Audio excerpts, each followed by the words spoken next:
Welcome to Vega's world. It's time to party. I'm your most excellent host, JC Vega, and I am joined by Turtly awesome dude, Kayden Greene.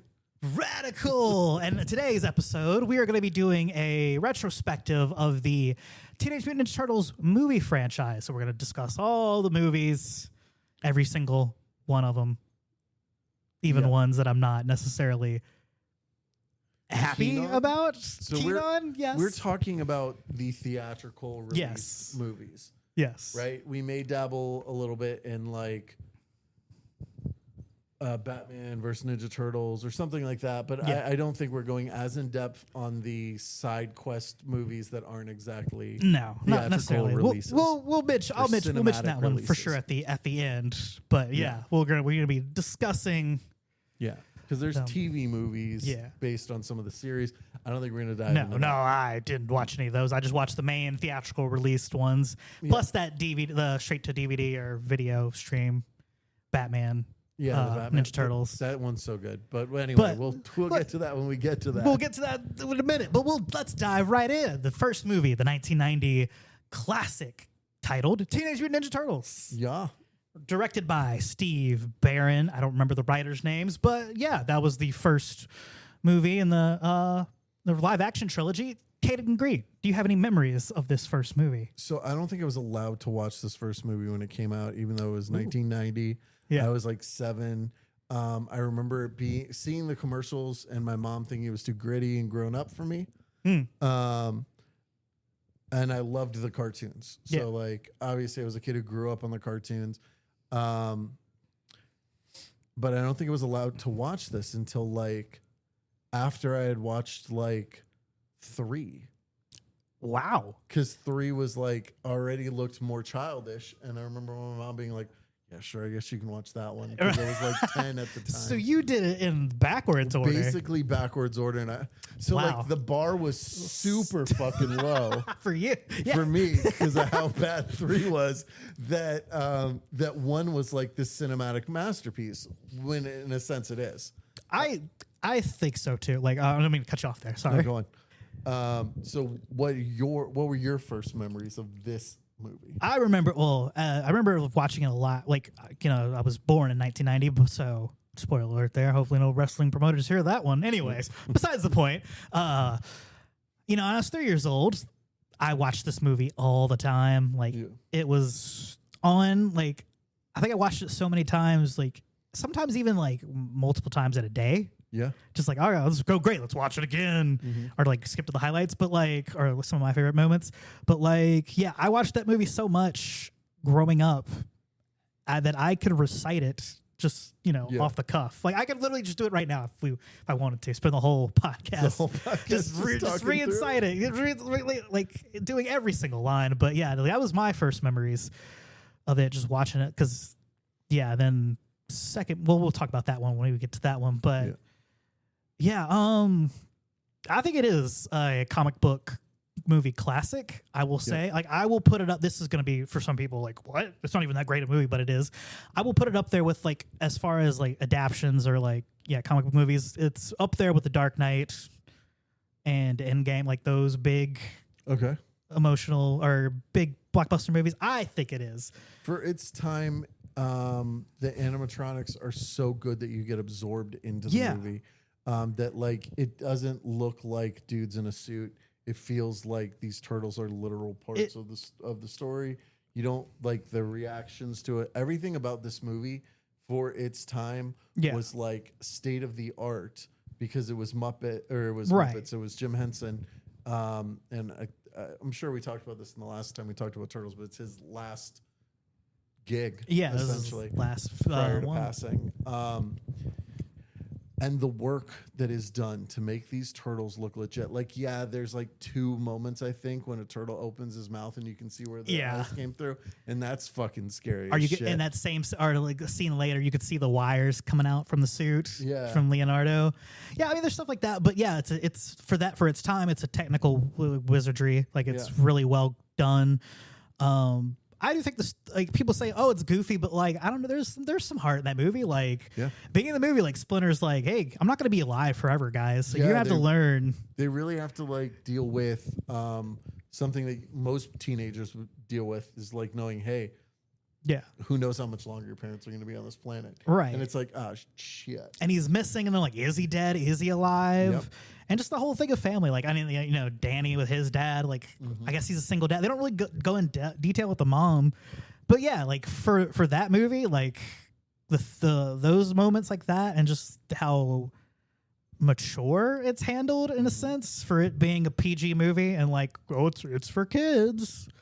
I mean, because there are some silly, you know, kid moments, and like even like jaded jokes, like, boy, and I thought insurance salesmen were pushy. Yeah. Or like the old cartoons they were watching. But it's funny enough, like before that, like when they were pitching it, like just the idea of the fact that Roger Corman, he was like a famous B-movie producer. Yeah. He pitched to Kevin Eastman and Peter Laird, hey, how about we get Gallagher and some other comedians, I forgot the name of the other ones, but like some really known comedians in the 80s. Let's paint them green, put a shell on their back, and have them fight naked nuns and have it be rated R to be a comedy. And they're like, yeah, no. No, that sounds great in theory. No, it doesn't. It doesn't even sound great in theory. It's just like, what? And it's even crazier, like the fact that producers are like, oh, it's not going to work. We can't sell this. Yeah. Even though by that time it was already like the 85 of the comic, the movie, not the comic, the TV show. It was 87 or something like that. Like at this point, it was like 87. They should have like they were proven a commodity, but like it's so crazy that no one like thought this would do well, and then it like $135 million.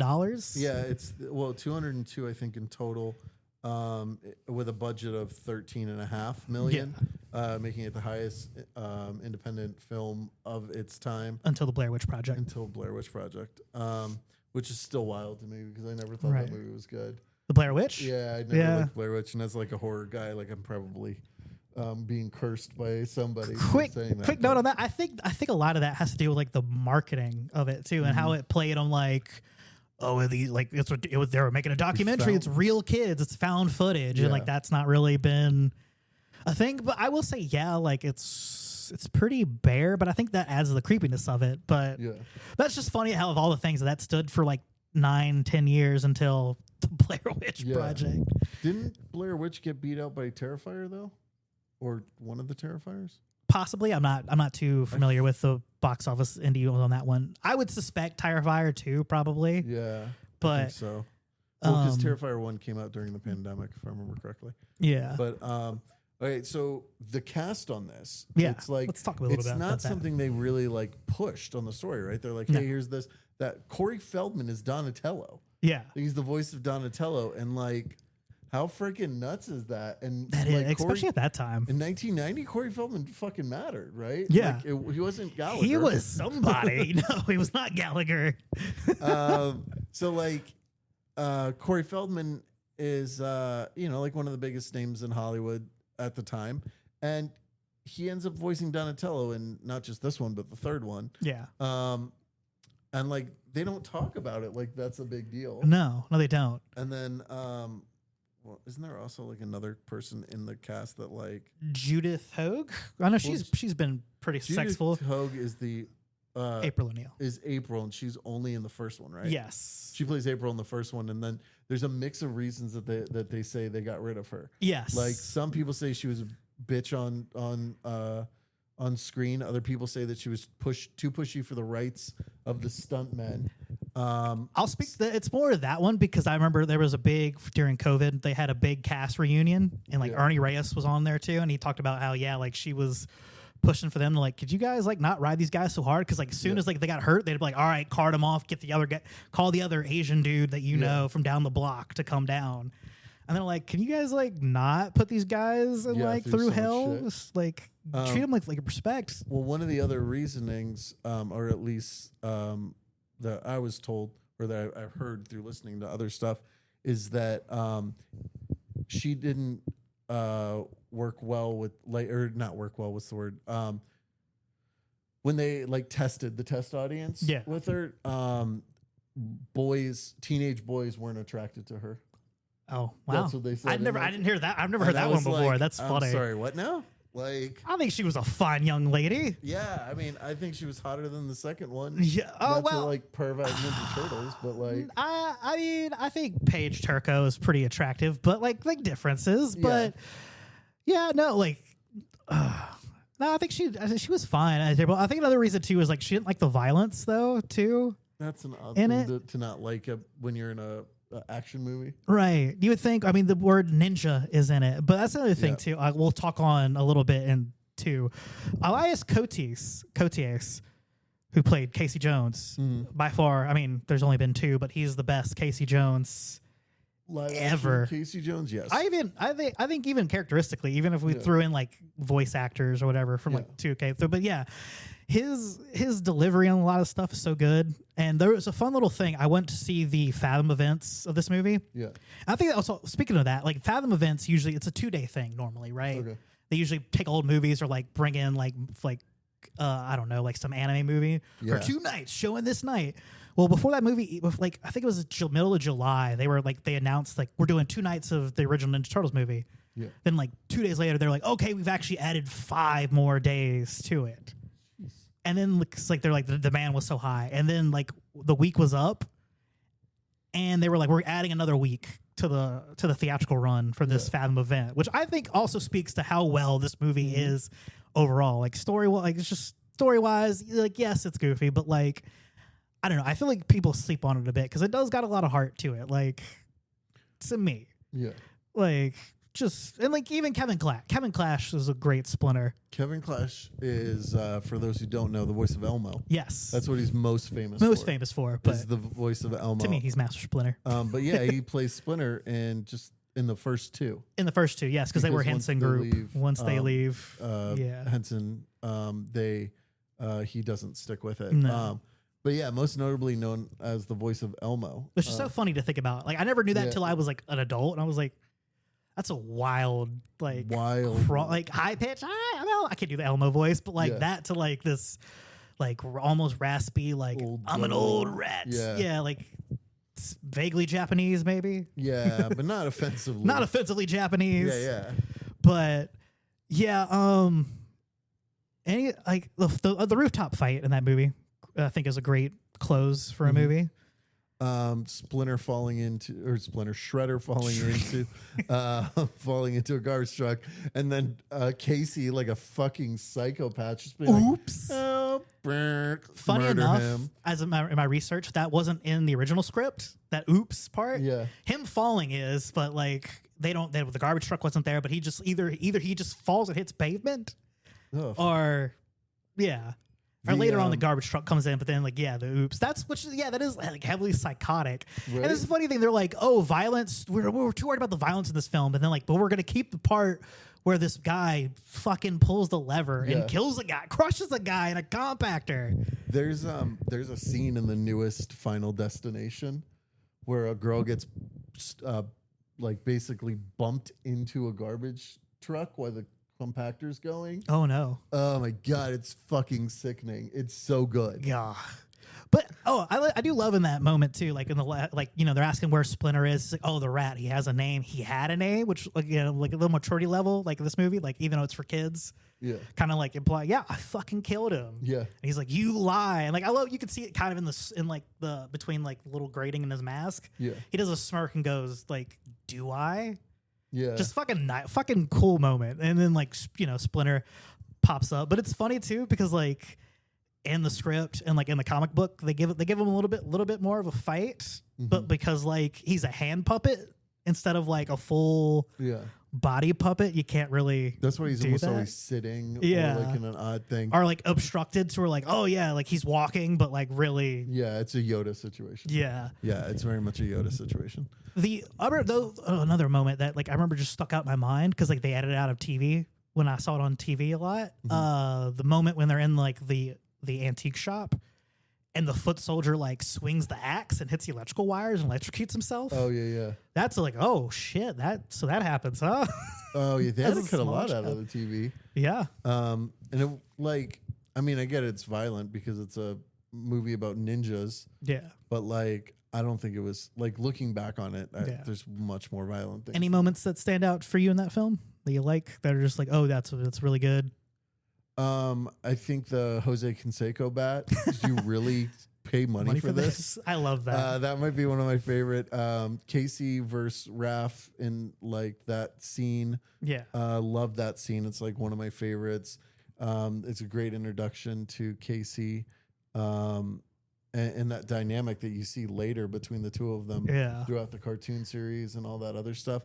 I think it's that like any interaction between Raph and Casey is great, even though I'm a big Mikey guy. I love the way Casey and April interact in this movie a lot too. Yeah, you really think it's going to lead to something. Like you think in the second movie they're going to be like together. Yeah. Or something like that, because in a lot of the series they end up dating or getting married or something. Right. Fun little fact too, like of the Fathom Events thing. They showed like a behind the scenes like old footage that like was unreleased or like wasn't in the movie.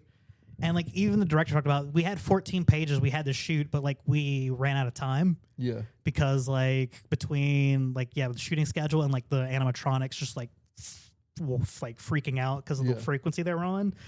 There's a cool little scene like when when Shredder walks in the big hallway, they show him show up. Yeah. And they roll out that carpet. Well, for that there was supposed to be like that scene was supposed to be like extended to where he sits down, he puts like a bandana into like his little shoulder gauntlet thing, and like the guys who like got arrested for trying to like rob April had to like grab it, like, all right, whoever gets this bandana avoids punishment later. Oh, okay. So like he's on the ground and like, all right, come take me out, and like he just beats them all and he's like sitting down, and then steps up, gets the other dude, goes on with a speech about loyalty and all that stuff, and even then it implies like all the like he scars him up to him, was like, oh yeah, see, this is what happens when you don't fucking listen or do what you're supposed to do. That's a little fun thing. And then like Casey Jones was supposed to have a slightly like an earlier introduction instead of like jumping out from like the tree and like attacking the muggers. Yeah. He was supposed to be sitting on his couch like watching the news and like being really angry about like the violence and like all this Foot Clan stuff. And like it's a cool shot. It's like it's a dolly shot where like it's coming in. It's got a close up on the mask, and he's in the background of it. But like the mask is predominant. But he's in there. He's starting to get this like angry scowl, and then he picks up the mask and like, I'm going out and fucking doing something about it, which is straight from the comic books. But those were cool. And like they showed an alternate ending instead of just ending on the rooftop, where it's like they went to go see a comic book publisher, and he was like, this idea is too far-fetched, and like Mikey falls off the roof and goes, far-fetched, ridiculous, or something. Then it's just supposed to end. But yeah, from that movie, the fun, like mature yet funny, lighthearted movie comes Secret of the Ooze. Secret of the Ooze. We want less violence. We want less violence because parent groups got really upset with us. It's too dark. We need it to be lighter. We need it to be super lighter, which was even funnier because Kevin Eastman and Peter Laird, who was supposed to have approval rights for like stories, because they're the creators of this franchise.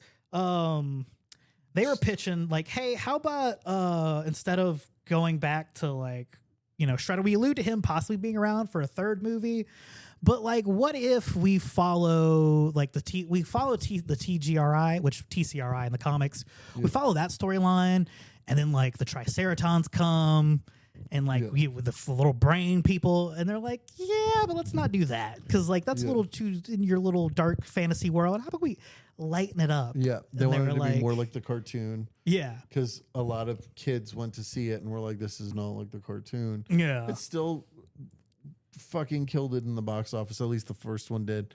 The second one had a smaller a higher budget of $25 million. Yeah. And did like $75 million, I think. $78 million. $78 million. So barely tripled its money. Yeah.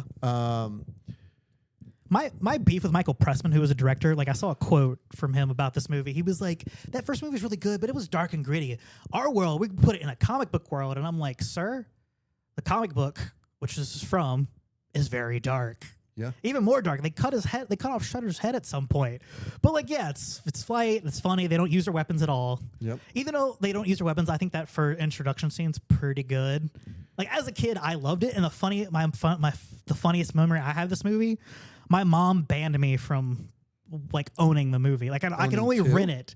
I can only rent it until I was like a teenager. I can only rent it on VHS because she's like, she even told me this later on. She's like, I didn't let you buy it because you were too damn hyper every time you watched it. Yeah. So like I had the opposite effect. Like kids were like, "Oh, kids are mimicking the action of the first movie." Well, I was like mimicking what I saw in the second movie. Yeah. A lot. So that's that, and Vanilla Ice is in it for Christ's sake. Which I don't know what part of that. So we lose Casey Jones in this. Lose Casey Jones. Gain Kino. Gain Kino. Played by the very talented Ernie Reyes Jr. Yeah. Who was in the first movie the suit actor for stunt Donnie. double for Donatello. So that's kind of a cool thing where they like saw him. They were like, we like this guy so much. Let's make him. Yeah, we're gonna make you a part of the character. Which I would think it'd have been funny if they would have had Casey still, but I guess maybe because he's too dark. That mask is scary.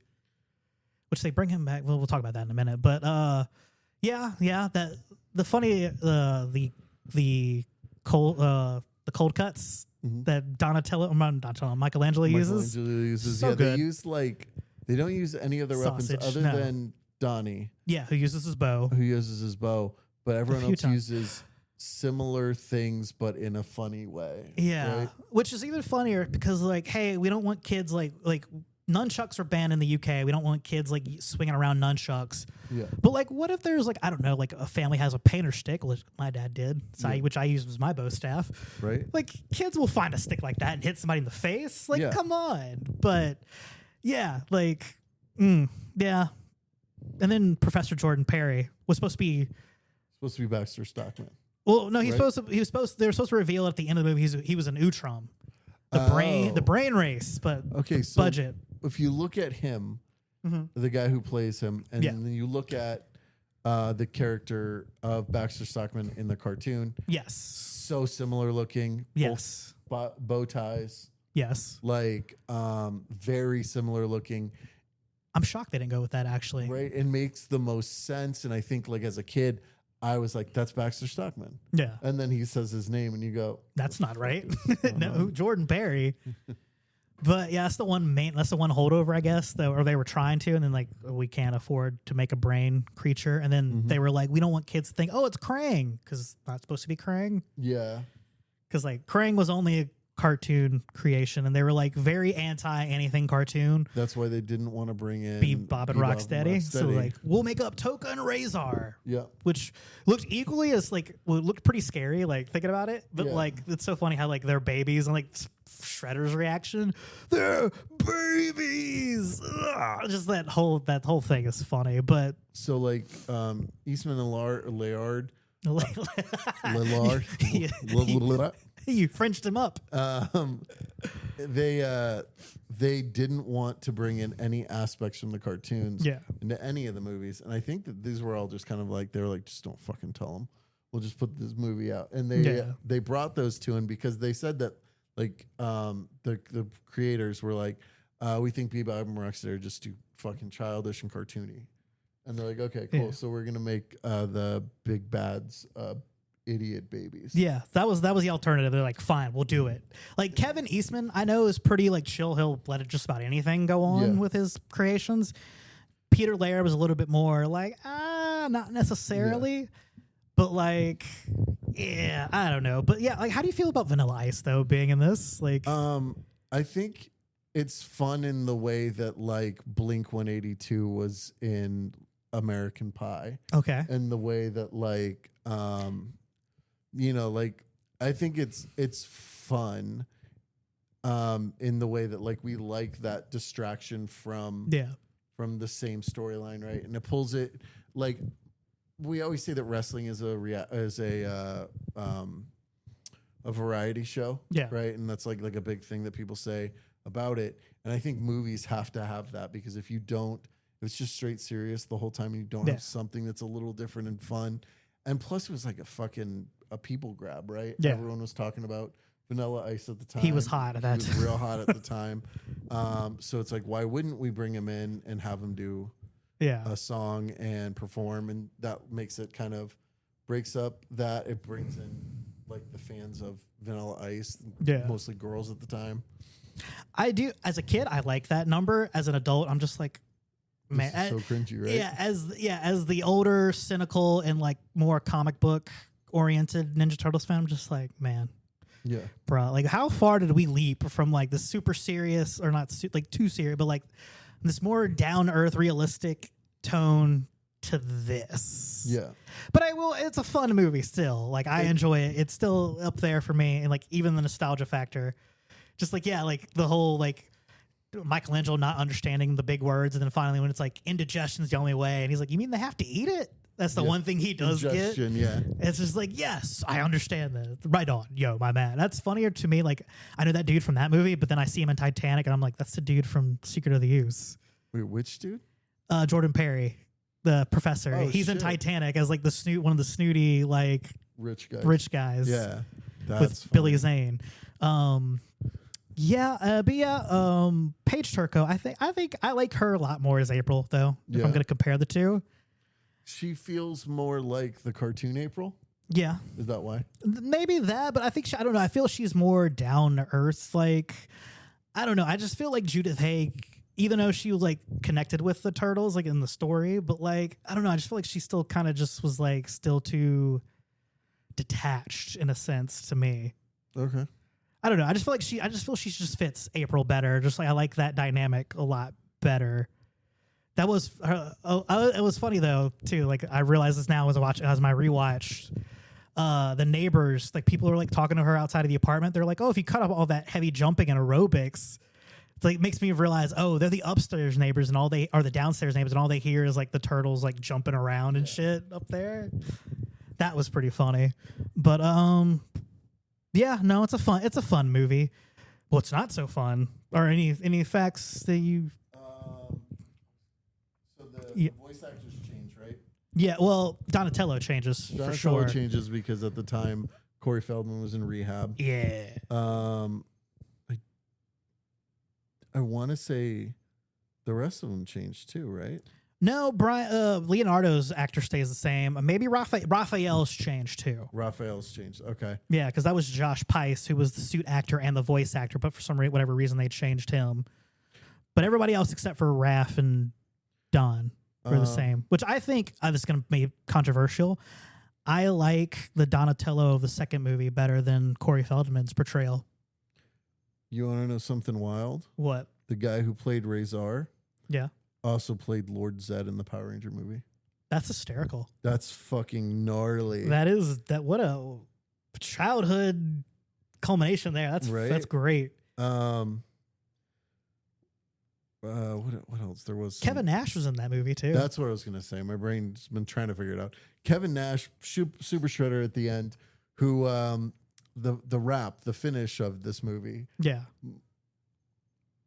What a disappointment. It's worse than falling off a building and landing in a garbage disposal or garbage truck. That'd be funny. He's landed in garbage disposal. Just his hand. Yeah. Ah! But yeah, like you just shredded now, dude. I'm gonna like tear this building down or tear this like pier down onto us. And the turtles like, oh, we're turtles. And yeah like come on, that is a weak way to go. Wasn't that spot with the turtles swimming in the water actually cut from the first one? Yeah. That was gonna. I mentioned footage. Right? I mentioned that in the retrospective. Yeah, they used that in it was in the trailer for the first movie. They show them pop up. Yeah, and like because like it was supposed to be like an extended thing of like they follow like the sewers and all that, and then like it would be April's like voiceover about the crime wave. Yeah, and they would pop up right there before they'd save April. But yeah, that was from that, and what an anticlimactic way to like Shredder's dead and then like the hand drops down. Right. Which is so all right. Another thing too about this, like we're making it cartoony. Like, how did he survive the compactor or the garbage truck? Because like they smushed it. Like maybe his helmet, like he popped his helmet and it's almost like the in my mind Shredder's in there and it's like that scene from Star Wars with the trash compactor. Oh, okay, yeah, right. But like maybe like he did I don't know, maybe he still had a sword. And then another thing, what's the timeline for this? Like how long do you think, like they don't really specify, like I've read in some scripts it's supposed to be 6 months after the fact. Okay. But like, they don't really specify how long after the first movie this movie is. Because they're living with April. Yeah, like, I don't know. I just thought about that timeline-wise. Came out like barely a year later, right? Or less than a year later? Yeah. Well, no, yeah. It came out in 92. Yeah. See, first one came out in 1990. This one 92. Okay. But like timeline-wise, in the universe. Oh. I mean, like, how long do you think? Because like, yeah, like the script said 6 months. Others just were like, I don't know. They didn't specify later, but yeah, like they're living with April. The Foot Clan are just like knew the junkyards as their fallback spot.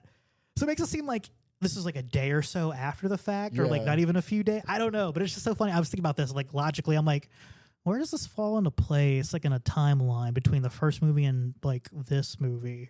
Well, if the Foot Clan's still together and still trying to figure their shit out, yeah, it can't happen like the next day. But I guess 6 months right? Because he was like, they're dressed up in like the outfits. I'm like, is this everybody? We all knew the junkyard was our fallback spot. So it's like, I don't know. And then like, what's so big surprise about Shredder coming back a few days later? Yeah. Or even 6 months later, it just feels. But even but he was compacted. Right? I don't even mention. They don't mention Casey at all. Yeah. But yeah, I don't know. But who's the voice actor for Donatello? Were you on it still? I don't. I'm not on the.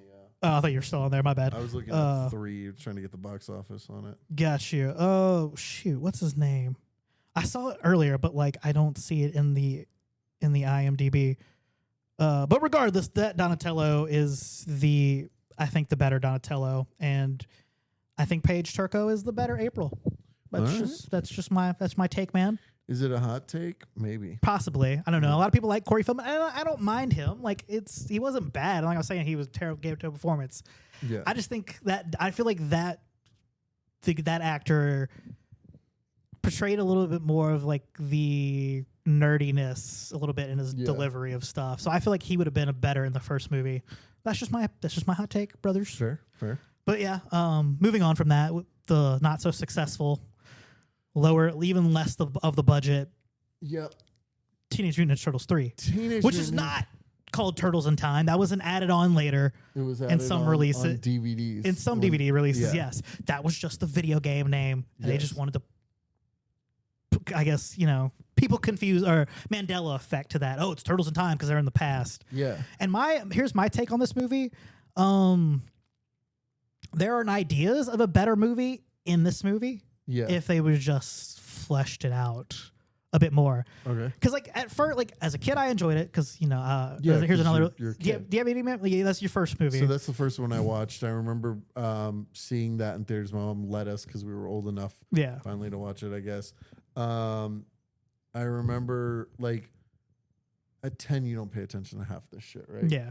As an adult, you see all these other things. You can see where the eye holes are under the eyes. Yeah, oh god, these suits were the worst. So these suits were created by, I think it's called like All Access. No, not All Access. That'd been funny. Oh, what the hell were they called? I don't remember. So, but the name or the company itself was the company that created Johnny Five for Short Circuit. Yeah. And I remember that. Yeah. What else did they do? It was another robot thing. Yeah. Oh fuck. I can't remember it now. CTE, ladies and gentlemen. It's the CTE thing. at its finest. But like that's what they were known for at the time, is doing like cool little robots for movies. And they had to do it completely from scratch because I know they operated off of a Macintosh as opposed to like radio frequencies like the Henson group. Yeah. And like there was a bidding war, I know that, between the two because like, they were good. They thought about using the Henson company. The producers like, hey, we can't afford the Henson company. They kept trying to find new ways to cut money. Yeah, and then so like they were, we can do it cheaper. And like Henson was like, no, we'll let. All right, we're not gonna. We'll let them win this bid, but they're gonna come crawling back to us soon. And they did not.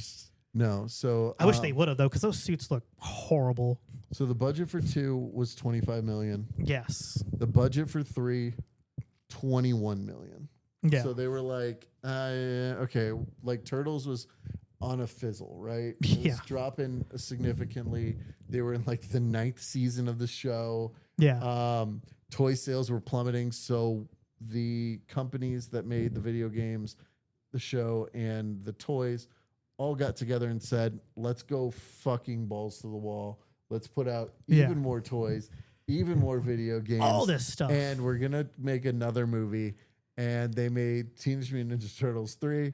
And I know Eastman and Laird use this as leverage to like, let's make it a little bit more like, let's do more of our ideas, because they wanted to be more grounded in like even the director they chose for this. I think he directed, but like both, he wanted to do a more grounded take, which this one's not necessarily as grounded as the first one in comparison, because they're still kind of goofy. But like, I don't know. I do like we did some historical elements of like England coming to trade with, Japan and that stuff. That's real, and like also slightly based off of Shogun, which was a more adult oriented thing. But like the Time Scepter bit, that was from, even though they didn't necessarily get it, the dude didn't get it from the comics, they ended up using the design from the comics of the scepter, which was really cool. The time, what do they call it? The time, it's not Time Scepter, it's something else. I've seen it called that in other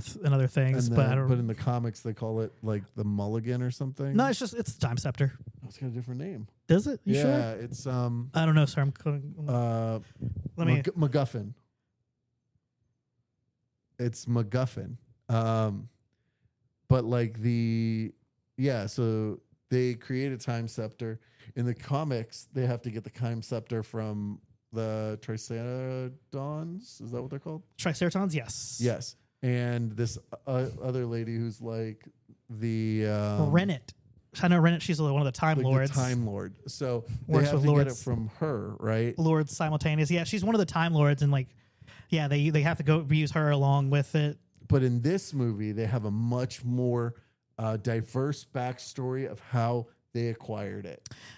It is called the Time Scepter, and sometimes called the Scepter of the Sands of Time. Oh, that's weird. I wonder why they called it the MacGuffin in the, like, I watched like 2-3 videos.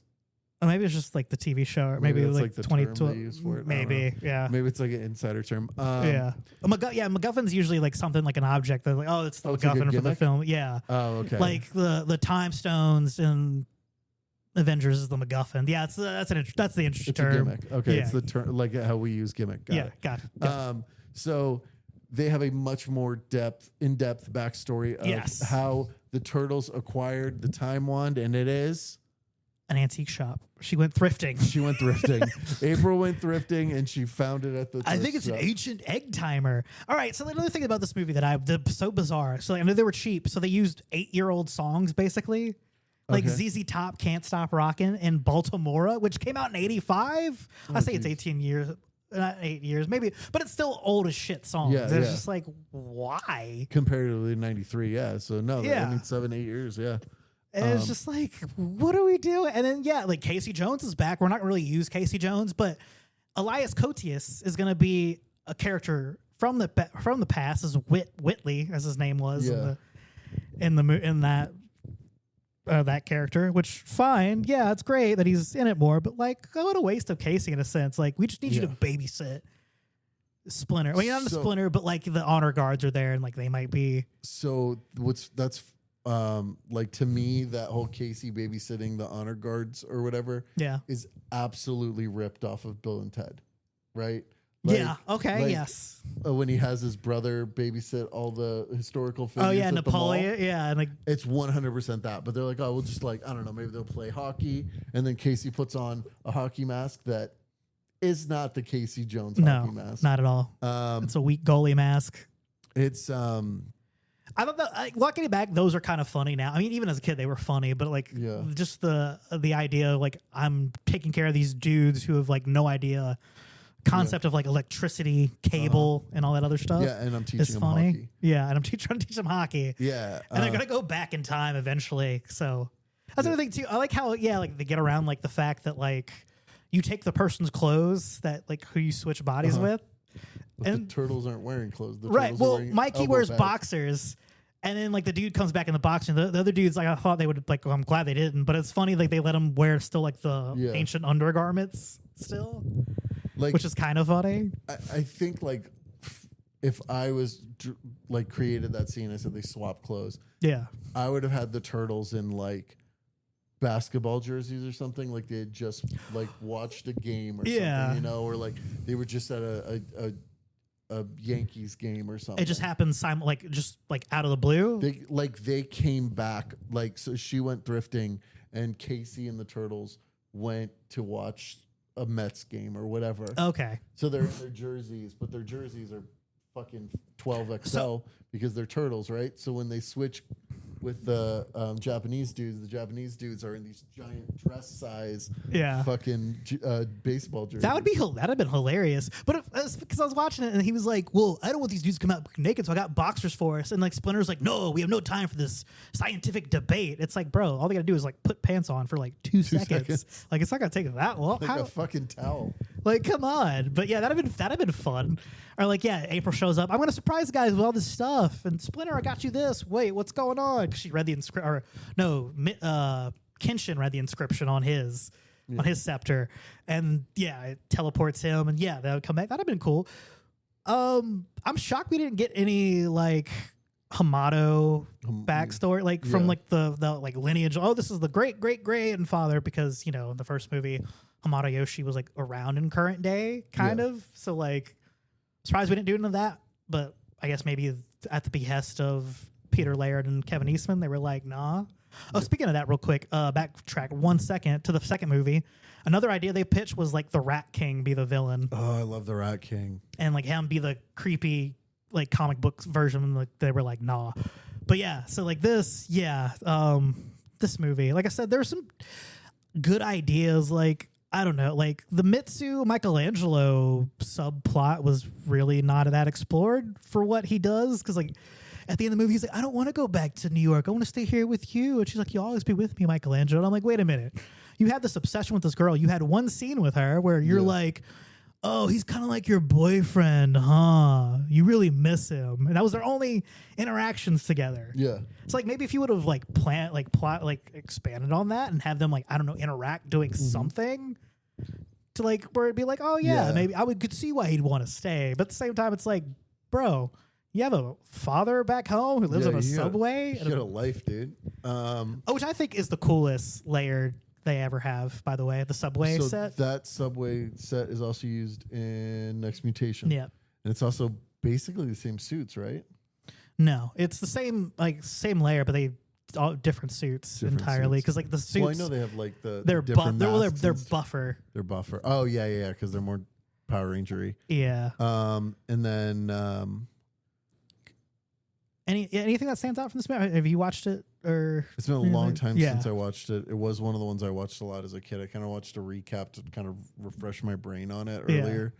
I feel like they had a lot of dated jokes, and I watched it the other day. There's some really bad ones. What are you expecting? The Addams Family? It's supposed to be apparently Who'd you expect? The Addams Family? Yeah, that line is supposed to be. Apparently, the line in the script was, "Who are you expecting? Guns N' Roses?" That would have been funnier, honestly. Right? Than the Addams Family. I mean, I get the Addams Family was current because I think their movie just came out. Just came out. They're both 93, I think, or 92. So 92 might have been Addams Family. But yeah, no, I don't know. Like the movie, again, had some interesting ideas, in theory, but they just didn't flesh it out, and the suits were bad. The suits killed the movie for watching it nowadays. Yeah. The suits just kill the movie. The eyes aren't reactive. No. It's almost like they just randomly go when they go. Yeah. The mouths don't match the talking at all. Speaking of which is why Robbie Rice, who is the voice of Michelangelo, said in an interview not too long ago that a lot of the lines were ad-libbed in ADR. Yeah. Because the mouse didn't move and what they had didn't make sense at that, so they had to redo a lot of stuff. And that way, Splinter in this is fucking awful. Oh yeah, comparatively. Yes. It looks like a bad Muppet. His voice actor too is basically doing a racist Asian accent. Racist Asian accent was horrible. I'll give him credit though. For the historical stuff, they got it pretty accurate. Yeah. From what is read about that time period. The 90s had this weird obsession with feudal Japan. Yeah. like an insane obsession with it, and it was like almost every show went to it. Oh, here is a fun fact. Okay. Obviously, with the budget cuts and everything, they didn't have the money to fly to Japan to shoot this. Yeah. Do you know where they shot it? Oh, I remember watching the video on it, but it slipped my mind. But tell me. Oregon. Yeah. Oregon. I remember, yes, Oregon. Like, of all the places, yeah, nothing says feudal Japan like Oregon. Oregon. The set was built, and then a massive storm came through and fucked up half of it. So put them back on time and to put them back financially as well. Yeah, and they had to, because I remember I know they said they had to put them in a soundstage. At least the Japanese sets were on a soundstage. But yeah, I mean, but yeah, man, the worst is yet to come, though. Yeah, no, it's you would think with the way we're talking about Teenage Mutant Ninja Turtles 3 in quotations, Turtles Time, but not really. You would think this is the worst of the Turtles movies. No, but we're still not.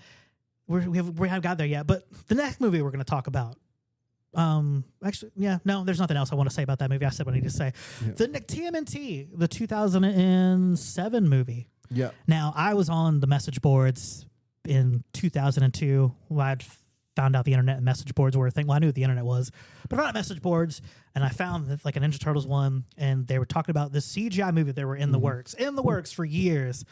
2007 rolls around. I'm so excited for it, and then I see it, and I'm just like, not what I expected. Yeah. Because we've got this ancient dude who's been around for thousands of years. He's immortal, and like his friends turn into stone, and we got to collect 13 monsters. Yeah. And Kevin Smith's a voice actor in this movie, guys. Well, I mean, he's not a huge actor. No, but it's just funny. But I remember promoting it. They were like, "We got Kevin Smith in this." I'm like, thinking to myself, "What is he going to ask Donatello? How many dicks did April suck?" So, right? Exactly. Like, what are we doing here? So, I don't think I think this I found in a $5 bin. Yeah, a $5 DVD bin. I don't remember it coming out. I mean, 2009. I was 7. 2007. 2007. I was going to say no. I was. You must have got it 2009. 2007. I probably got it in like 2010 because it was in the $5 bin. Right. 2007. I was like in my 20s, my early 20s. Yeah. So it was like, it didn't appeal to me because it looked too childish because of the CGI. Yeah. And the voice actors they used for the Turtles, great voice actors, solid choices. I think Sarah Michelle Gellar was a pretty good choice. Well, I mean, like the core Turtles, right? Oh, them too. Like they went with real voice actors. Yeah. They didn't go with Hollywood hot names to do the Turtles.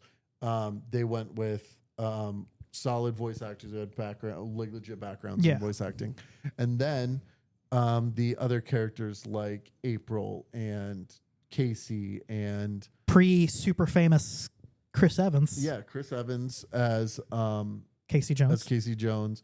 I think he does a pretty solid job as Casey Jones. He does a decent job, yeah. Sarah Michelle Gellar, she was like peaking at that point, right? Because that was like when, like that was a little bit after Scooby-Doo 2. Yeah, so it's around that. Well, maybe not peaking then at that point, I guess. Like, but she was still relevant. Yeah. Buffy was on the air at that point still. No. Maybe or close to its last season, probably. Okay. If my timeline is correct. So, but Sarah Michelle Gellar as April O'Neil. Sir Patrick Stewart. Yeah. As the main villain, but not a villain. But is he a villain? It's really debatable throughout the whole thing. I hated that storyline so much. This movie is very much. It starts off odd, at least in my opinion. Yeah. He fucking goes to Central America to learn how to be a leader, which I'm like, why? Yeah, I don't get the idea of go be by yourself to learn to be a leader. No. Is the oddest thing in the world to me because that's like, I don't even why know. Central America? Why not Japan? Right? That would make the most sense. Maybe some ninja masters are like, I get they don't really talk about the Hamatos all that much, but like it's right there. Like you could have, and like it's a Japanese animation company who did all the CGI, which I found. I remember in the message boards, Kevin Monroe, the writer director, would talk about how like the translations were like off because like they would send an email to like this is what we want in this scene, and like he got back like a scene once of like these mannequin faces with like scared, horrified like expressions, and he's like, "What is this?" I asked for boxes, and like, oh, the translation didn't match That's that, and funny. it came out to be this other word. To be So scared mannequin. yeah, something like crazy. Like it was just like, what is going on here? That animation company too. They only did 2 movies before they folded. Oh, okay. What was it? Do you know what the other one was? Astro Boy. I actually liked Astro Boy. Oh well, it's really bad. You were the only one. It's really bad. But my son and I watched that a bunch of times when he was little. So you were the one. I was the one. I was the one who bought it on DVD. Yeah. Out of the $5 bin. Yeah. So if you said it's got a stellar voice acting cast, Yeah. it's got Sarah Michelle Gellar. A sweet soundtrack. I'll say that. Pretty sweet soundtrack. Sir Patrick Stewart, Chris Evans. Chris Evans. I always get Lawrence Fishburne is in it as a narrator. as the narrator. Which is such a waste of Lawrence Fishburne. Absolutely. So you got all these great actors and voice actors in this movie, and then the plot feels like they wrote 30% of it and used AI to fill in the rest. Yeah, and like it's also the first theatrical appearance of Karai. Yes, as a part of the Foot. Which they don't really get enough into, right? No, they don't get any backstory. Like they don't say, "Oh, she's a separate leader from Japan who's come to take over." They don't get any of that. They don't even use the 2K3 series explanation of like, yeah, she's part of the Foot. She's Shredder's daughter. None of that. None of that's there. She's a famous actress. Zui, I forgot her name. I can't say her name. It's very Chinese, but she was the main actress in Crouching Tiger, Hidden Dragon. Oh, cool. So I'm pretty sure that's the one. I think I hope I got that right. I'm gonna look it up. But someone's gonna be like, "It's just not even the same person." Yeah, right. Asshole. The comments on Mako, who was the voice of Grandpa on Avatar: The Last Airbender, is Splinter. He does a tremendous Splinter. He's my favorite Splinter as far as voice actors. So, like, voice acting wise, phenomenal. The storyline is convoluted as shit and stupid. Yeah. So Patrick Stewart's character is from like 3,000 years ago. Yeah, or ancient, possibly Egyptian, maybe not, dude. Maybe not. Something happened to turn his like 6 friends into stone. Yeah.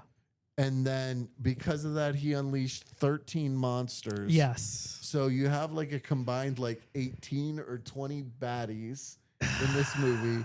Not counting the Foot Clan and Karai. No, not counting them at all. And it's really hard to tell if the turtles ever actually interact with Patrick Stewart's character and the monsters, other than being confused with one of them. Yeah. Also, when did in between? Because this is supposed to be set. This is supposed to be set in the live action universe.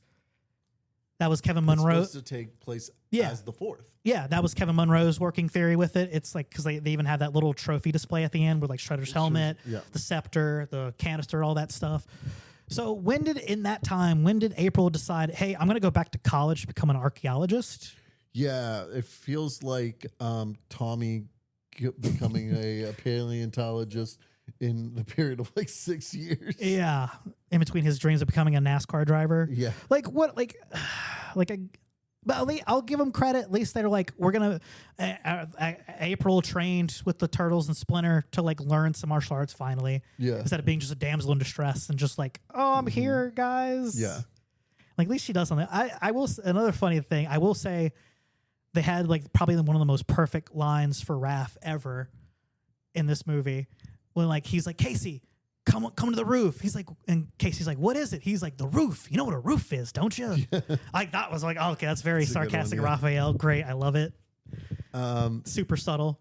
So like, honestly, I barely remember the premise of this movie. I watched it yesterday, and you also barely remember. Well, that too, but they gloss over a lot of the monsters because like it happens in a montage. Some of them, 13 monsters to go through. Like, how are you supposed to be like? Yeah, like remember any of their names? Remember any of who they look like? Like, why couldn't he have just been like a wealthy aristocrat who like was trying to like, I don't know, like resurrect something else or do something nefarious? And he hires the Foot Clan to like prevent the Turtles from like catching on, or like whatever. something like that, or like even just the Foot Clan themselves, like Karai's take over, like, hey, Tatsu's gone, Shredder's dead, or maybe not, brother. I don't know why I keep doing the deadlock Hulk Hogan, but you know, something like that. But no, we got 13 monsters, and he's a villain, but not really a villain. Is he a villain? Who knows? I think the whole movie could have done fine without him. Without the 13 monsters, without the stone dudes. The fight scene with Raphael and Leonardo was really cool. Yeah. But at the same time, it's like this whole story is convoluted, like you said, because like he becomes like the night watchman and like wears like a whole outfit, and like Leonardo's like, I don't like vigilantes, and it's like, bro, you guys stop crying. Like, what do you think you guys are? And it's just like, what are we doing here? Like that forced fight, and like again with the whole Raphael and Leonardo's got to fight. Yeah, because we just can't get over that trope. But I mean, yeah, I feel like they, like I said earlier, I think they hashed out about 30% of the movie, or had some like key points to the movie, and then just winged, like like, let's wing it. So also, by the way, Ziwi Sang is her name, and she was in Crouching Tiger, Hidden Dragon, Rush Hour 2, House of the Flying Daggers, great movies. Fair. I love all the Rush Hour movies. Yeah. Yeah, so I don't know. The CGI was cool in its own way. I like the turtle designs. They were a little more. I like the turtles better than the humans, I'll say. Okay, yeah, that's. I don't know. I feel like the human designs need a little more work. It still feels weird to me. Like the characters, the turtles are really thin, and like turtles aren't. So they're not streamlined. They're not geckos. Right, like, so that always like weirded me out a little bit about them. I don't mind being them, like, I know in like the live action they were like muscular because it was like grown adults and stuff, but I don't mind them being slimmer because like ninja, but like you gotta find a median. I think they were too thin in this case. Yeah, like I think they're too bulky. Obviously, like we'll get to it in a minute when they're too bulky soon. But in this, I think they're too thin. Yeah, I think the build in the regular movies is just so. Like make the most sense. They're like they're fucking they're linebacker builds because they're turtles and they have these giant fucking shells they have to carry around. Yeah. If you had the weight of a shell on your back, you would have some thick ass legs, right, and some big ass arms, and you'd just be like a powerful dude. Yeah. Also, when I was watching the other day, I didn't realize this joke was in the movie. Well, I guess I must have forgot it. But like Donatello has a line that goes, "No, I'm not trying to play hard to get started. It's not that kind of phone line," because he was like an IT guy. Oh yeah, and I'm just like, bruh. But the funny part of like, there's some funny parts of these. Like, there's an homage to Ghostbusters. Yeah, couple ways. One with Michelangelo being a party like actor or whatever, party like entertainer. Yeah, and then two with the turtle van having, what does it say? It's supposed to be like a pun on Ecto One. I think it's like I don't remember the Ninja fan. One or something like that. I dig it. But like, there's a couple references to Ghostbusters in it. Yeah, which I do remember popping for those. This seems like it could have been a pretty cool season because you could have dissected those 13 monsters separately. Fair. Monster of the week type of thing. Exactly. And then like, you know, like it could have had those interweaving storyline with the rich billionaire guy and the Foot Clan. There was just so much shit that all got dropped in the same pot and none of it tasted good. And not enough time with the turtles except for Raph and Leo. Yeah. So you really take away from so much of everybody else. I don't know. Mako's last performance too. This was his last performance before he died of like throat cancer. Oh shit. And like the guy who like did like some cleanup lines for him also became Aku and the grandpa for in the last Airbender reboot. So that's a nice thing. Yeah. But yeah, no, like but that movie was not as bad as what I'm about to talk about next. They only get worse. Motherfucker. All right. So even though that the 2017 Teenage Mutant Ninja Turtles movie. It's not directed by Michael Bay, but it's got all the Michael Bay. 2014. Yeah, right. Whatever. 2014, Whatever. 2014, 2017. It fucking sucks. All right. I'm not even dropping pretenses of being like, oh, I'm just fun. We're talking nostalgia. Fuck this movie. Yeah. Fuck this movie for a number of reasons, and I'll tell you why. Because, like I said, I'm gonna get fired. I told you I had a lot to say about this. We were talking about it in the group chat for the show. It wasn't directed by Michael Bay, but he's a producer, but it has all his hallmarks. And the only thing I could think of for half this movie is Jonathan Lebsman, who directed such great films as Battle Los Angeles, The Texas Chainsaw Massacre, The Resurrection, Wrath of the Titans, Darkness Falls, Rings, whatever, bullshit movies. I don't give a fuck right now. But and like the other thing I could think of was this movie is a humiliation ritual for Megan Fox, because the entire time everyone treats her like, oh, you're such a dumb fuck. Like your ideas are stupid. Like Whoopi Goldberg's like, there's no evidence that it's just the words on a side of a shipping crate. What does that mean? Like you're just fucking stupid. And like I feel like that's all like, revenge from Michael Bay, low key, because like a couple years before this, she like said that working with Michael Bay is like working for Hitler. Yeah, which got her fired from Transformers 3. And I feel like this was her way of him being like, hey, I'll let you in this big movie. We'll work together again, but you're gonna fucking eat shit like the taste. And her deliveries are so bad in this movie. She is so like dry, and there's literally a scene where she goes, "What?" And it's like a dramatic fucking scene. Yeah. So I hate the Turtles designs in this fucking movie. So to kind of go before the movie came out, Michael Bay had thrown out the idea completely of mutagen and all this, and was like, "They're not even going to be turtles; they're actually aliens." Oh my god! Why are we calling it Teenage Mutant Ninja Turtles if they're going to be fucking aliens? Yeah. Shredder was going to be a white guy, just named Eric Sachs. Eric Sachs, which is still in the movie, but Eric Sachs, which is okay. So from what I read or what I heard, Eric Sachs was going to be a Rokusaki. Yes, right. And he was going to be the Shredder. To be the Shredder, and people were like, "Oh, you're whitewashing Shredder." Yeah, and they're like, "No, this is Eric Sachs." And they're like, "Oh yeah, what's Eric Sachs from?" And they're like, "He fucking shit. He works for the Shredder." I remember that was part of the reshoots they did for this movie, because they had to add like Orokusaki is like, oh shit, these fans are like already pissed at us. Let's try to get them back. And yeah, because you could tell towards the latter half of the movie where like Shredder just dips out, and it's that Eric Sachs. William Fichtner's a great actor, by the way, but no, him as a whitewashed Shredder, fuck that. Yep, bad call. And like just like they had to add like the super tall, bald Japanese guy who's like, I don't believe in fairy tales. That was all added post. Yep. I will say it was pretty cool that he said the line, "Tonight I dine on turtle soup," in Japanese. Like, all right, the way he delivered it, pretty fucking awesome. The designs of the turtles were fucking stupid, and stop putting fucking glasses on Donatello just because he's a fucking nerd or like super into science. We don't need to fucking put glass on him to let people know he's a nerd. This fucking movie frustrates me. The idea of Donatello putting on glasses while working on like a circuit board. Okay. But he has like the enhanced goggles on top of that. Case, so like he's always has glasses on. He's got glasses that are taped together.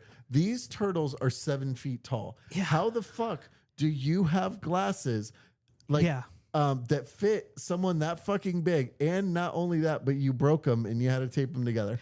And then yeah. And like the little goggles thing on top that he uses to enhance stuff to like read signature, like her blood pressure's skyrocketing, shit like that. I didn't mind that. You can have that. Just don't put fucking glasses on him. Yeah. Because like where would a turtle? I know it's like we're talking about Ninja Turtles here. It's not that serious, but like, where would a turtle get prescriptions? Where would he find the lenses for that? Just no. Don't put glasses on the fucking turtle. Okay, thank you, Hollywood. If you're listening to this, listen to me. Heed my words. Please. Otherwise, I will find you and I will fucking beat you into the ground. But this whole movie, like the action in this movie was fucking god awful. And like I was watching it last night because like the fucking camera, like in the middle of the action, it's like, all right, they animated this shit to where like you can't even see it to begin with because it moves so fast. Not to mention when like because it's so fast, but they do like this whole like we're gonna do a 360 shot to make it look more dynamic, and it's like no, because that makes it even more hard to see. Every bit of this movie was very much a Transformers movie, but we've decided to not use Transformers and put Ninja Turtles in it. And they're in the daytime, and they're mostly in the daytime fighting, and I'm like, why? And then like the Foot Clan, why are they a paramilitary group? Yeah. Like I guess that's a holdover from him being a white guy, I guess, or pseudo ninja, but like they correct that in the next movie. But like, what are we doing here? Those face masks look ridiculous. Also, it's weird. I forgot to mention this earlier. How did the Foot Ninja suits get worse from the first movie to the second movie? Because they look better sewn in the first movie than they do the second movie. The second movie looks like dollar store Temu outfits. It's like, did y'all even like? Y'all couldn't just get the suits from the last movie? Use the last ones? Did they break apart? Did they disintegrate in a year? Like what happened? But yeah, they just that was stupid. Karai in this movie was fucking terrible. And they don't even. It's fine. She's just a secondary henchman. They don't allude to any parentage or non-parentage with her and Shredder, but like they're connected. So there's a lot about this movie that is just absolutely awful. It really takes a lot of work to even think about anything. I don't remember the plot. I mean, I hate Tony Shalhoub as Master Splinter. I fucking hate him. Yeah. I hate the whole backstory they gave him in this movie because the whole backstory is, I mean, part of it I don't mind. Like, oh, they were in a lab being experimented on. They had this mutagen TCRI. Okay, cool. We're connecting it to the comic books in a sense. Oh, I forgot how he learned karate. He learned it from a fucking book. A book. And then watched Bruce Lee movies. Yes.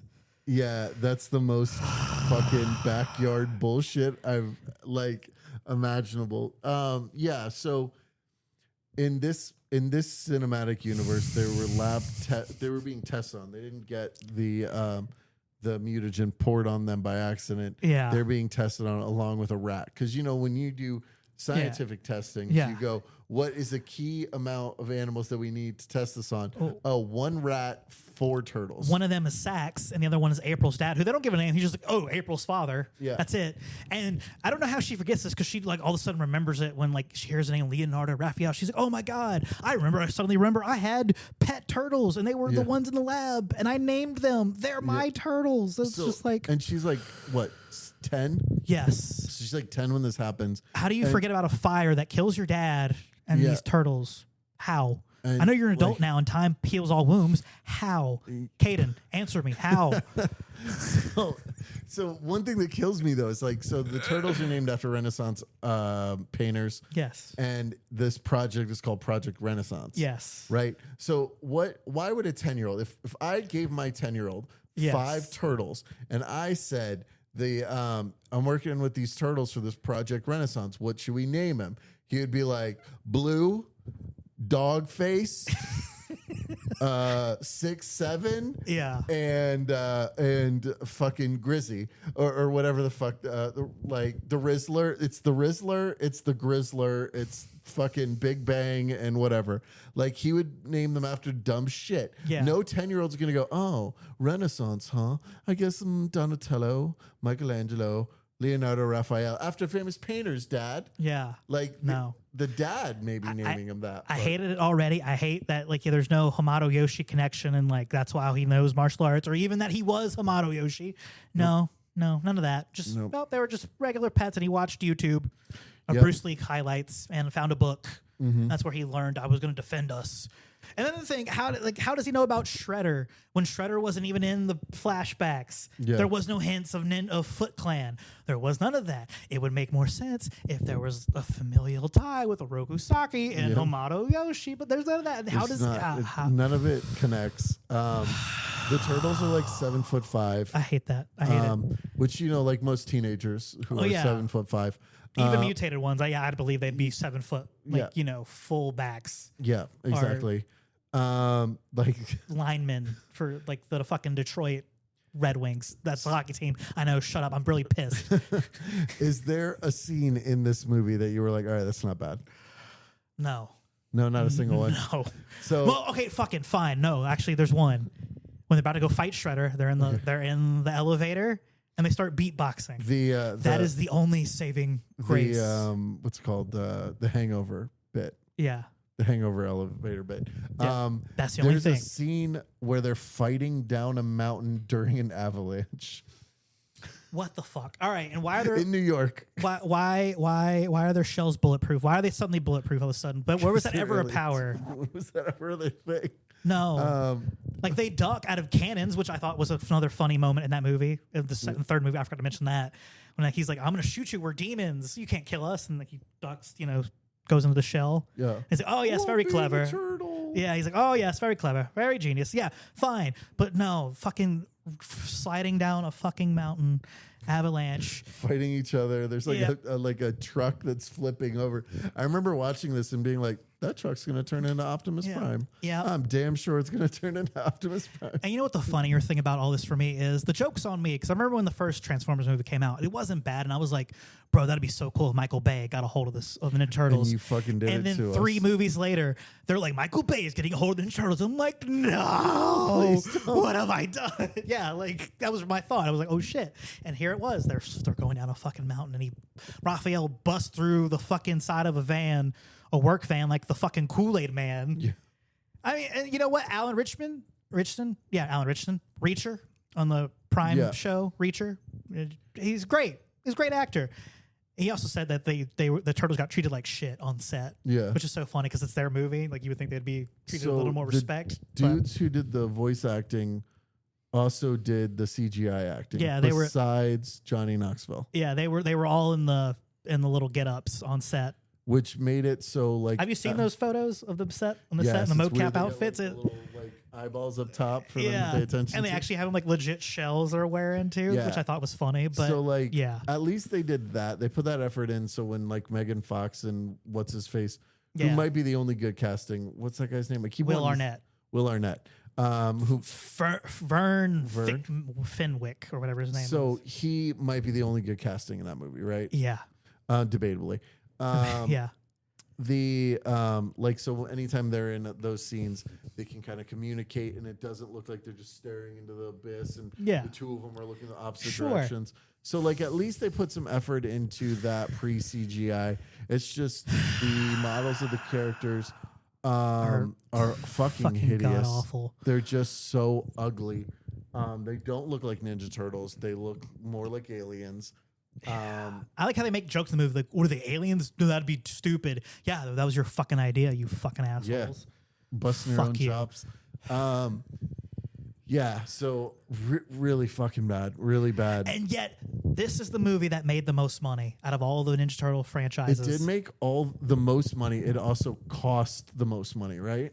Maybe. I think it's like got a grand total of like whatever $300 million or whatever. What enticed people to go see this movie? I think we were just so thirsty for a new Turtles movie, maybe, but like God, and I don't know. There's nothing else I want to say about this movie.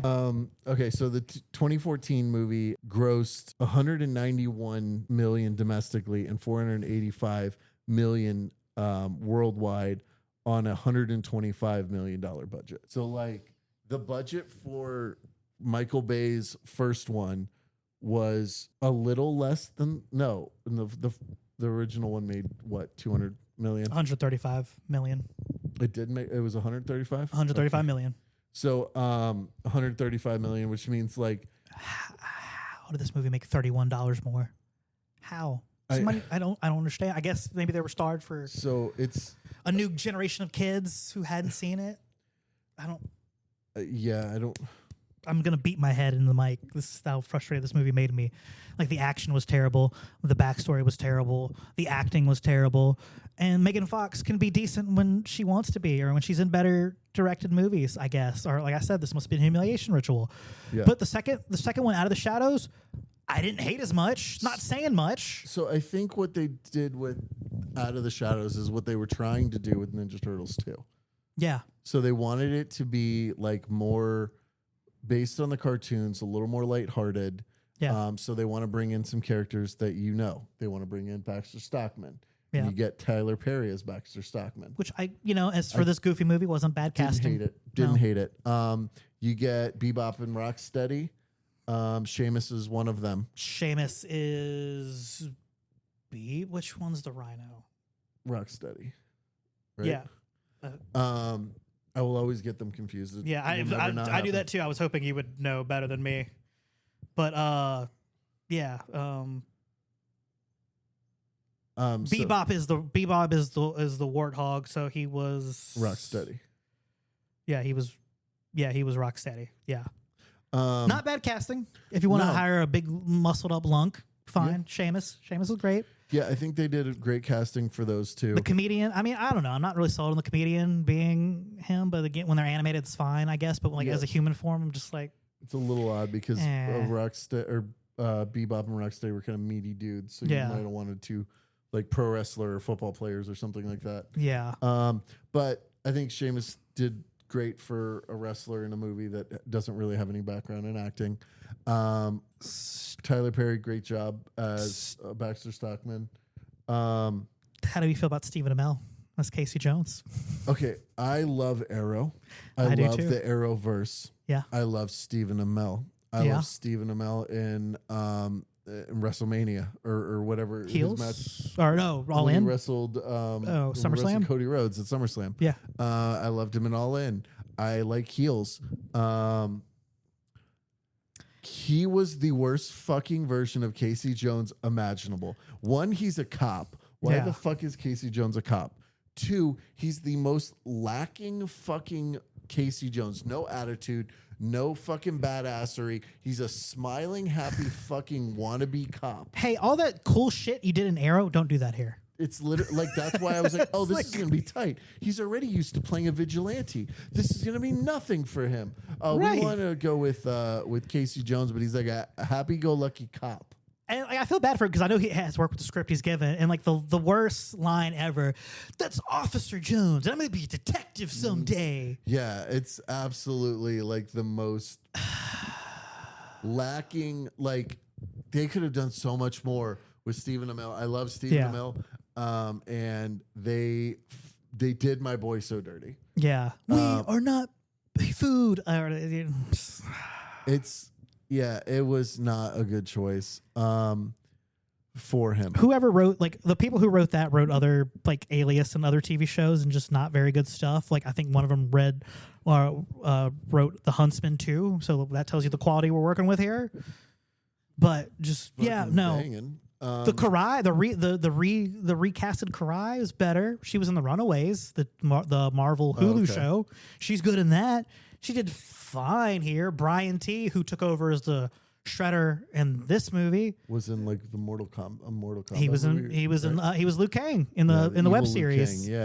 And he was also in Tokyo Drift as the Drift King. I fucking love Tokyo Drift. He's great. He's a good. Tokyo Drift's my favorite Fast and Furious, and I think it's the best, and I'll die on that fucking hill. He's also in Reacher in season 3 as the main villain. He's really good in that. Yeah. So that's a fun fact. Alan Richardson, who's Raphael in this movie, they work together again in that. But yeah, he's a fine Shredder.